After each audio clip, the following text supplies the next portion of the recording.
I knew something was wrong the moment she said, "Don't wait up tonight." It wasn't the words, it was the tone. Too casual. Too rehearsed. The kind of tone someone uses when they've already decided on the lie they're going to tell.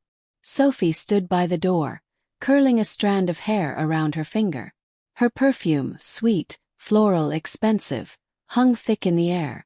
I'd bought it for her birthday last year. Back then I thought it smelled like love.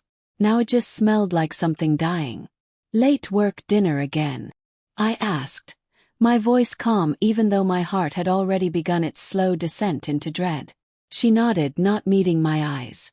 "Yeah, with the marketing team. Might run late. Don't wait up, okay?" Her voice cracked just slightly on that last word. Okay. And that's when I knew. It's strange how betrayal doesn't always come like a slap.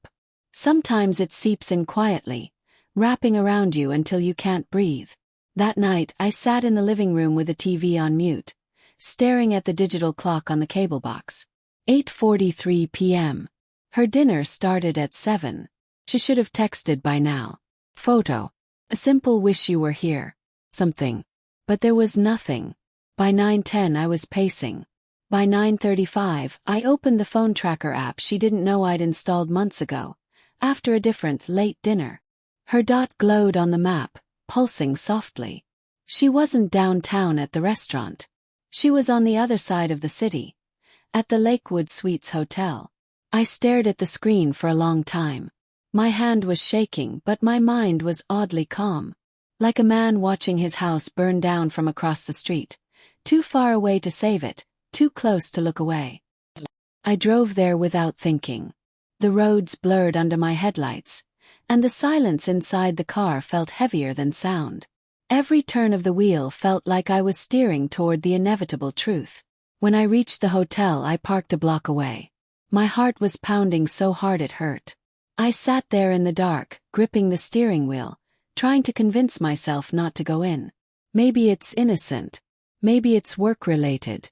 Maybe she's meeting a client. But no matter how many lies I told myself, the truth was already in motion. 10:14 she came out. She wasn't alone. He was with her, tall, confident, the kind of man who carried himself like the world owed him something. I recognized him instantly. Ryan. Her coworker. The one she mentioned too casually, too often. They laughed as they walked to his car. She looked radiant, alive. The way she used to look with me. Before the distance, before the late nights, before the quiet resentment that had crept between us like smoke. Then she touched his arm. Just lightly. But it was enough. Enough to shatter whatever was left of the illusion I'd been clinging to. She leaned in. He opened the passenger door. That's when I got out. "Going somewhere, Sophie?" Her head snapped toward me, eyes wide. The color drained from her face as if someone had pulled the life out of her. "Daniel, what are you doing here?" Ryan froze beside her, his hand still on the door handle. "I could ask you the same," I said, my voice steady though everything inside me was shaking. She stammered. It's not what it looks like." I laughed softly. "You're at a hotel. With him. 10 at night. What exactly am I supposed to think it looks like?" Her lips trembled. "We were just talking, I swear." Ryan, smug at first, suddenly looked uncomfortable. "Maybe I should go." "No," I said sharply, stepping closer. "You stay. You should hear this too." She turned to me, eyes pleading. "Daniel, please, let's not do this here." I took a deep breath. "No, Sophie.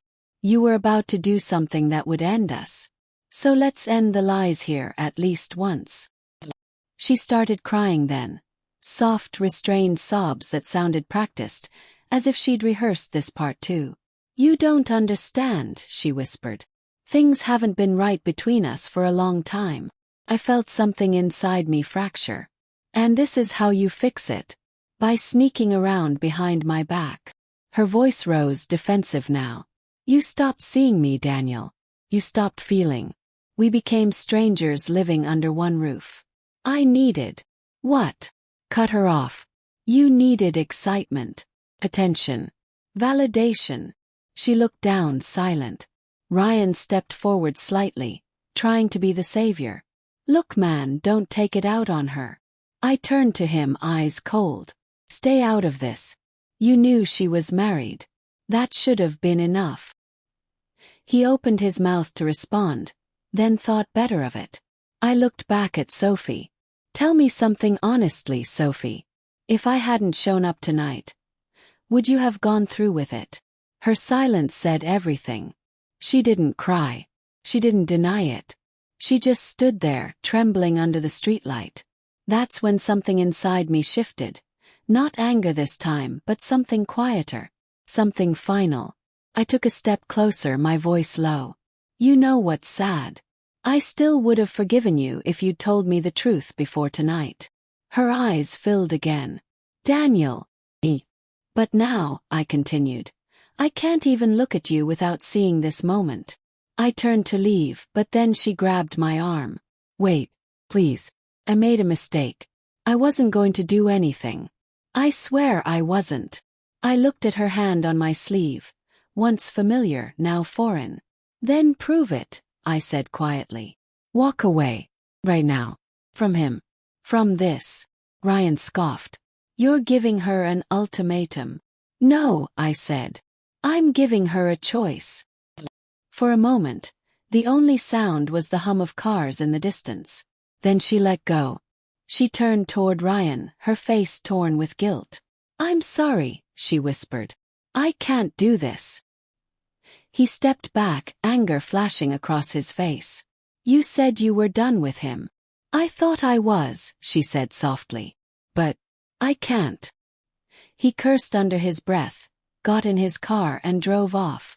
Sophie stood there, shaking, mascara streaking down her cheeks. I stared at her for a long moment. You think that changes anything? Tears streamed freely now. I stopped it. Doesn't that mean something? It means you realized the fire was hot before touching it, I said bitterly. But you still struck the match. We drove home in silence. The air between us was thick with things unsaid. Years of resentment, neglect, and quiet disappointments that had been growing roots long before tonight. When we got inside, she tried to speak, but I held up a hand. Don't, I said softly. I can't hear anything from you right now. She nodded, broken. I went upstairs, sat on the edge of the bed we once shared, and stared at the framed photo on the nightstand. Our wedding day. Her smile so wide, so bright. I remembered what that smile felt like. It used to mean something real. Now it was just a ghost. She came in after a while, eyes red and swollen. Daniel, she whispered. I know I've hurt you. I know I don't deserve forgiveness. But please don't end us tonight. Let me fix this. Please. I looked at her, really looked at her. For a moment, I saw the woman I fell in love with. The woman who used to reach for my hand in crowded rooms, who believed in us. Then I saw what she'd become. Distant, restless, searching for something I couldn't give her anymore. Or maybe something I never did. Decide. You say you want to fix this, but Sophie, I can't fix what I don't trust anymore. She fell to her knees, sobbing. I love you. Closed my eyes. If that were true, you wouldn't have needed him. That night, I slept in the guest room. Not because I wanted to punish her, but because I couldn't stand the smell of her perfume lingering on our sheets. The next morning she was gone. She left a note on the counter. I'm staying with my sister for a while. I'll give you space. I don't know what I was thinking. Sorry. I stared at it for a long time, then folded it neatly and put it in the drawer. I didn't text her. I didn't call. Days passed. Then weeks.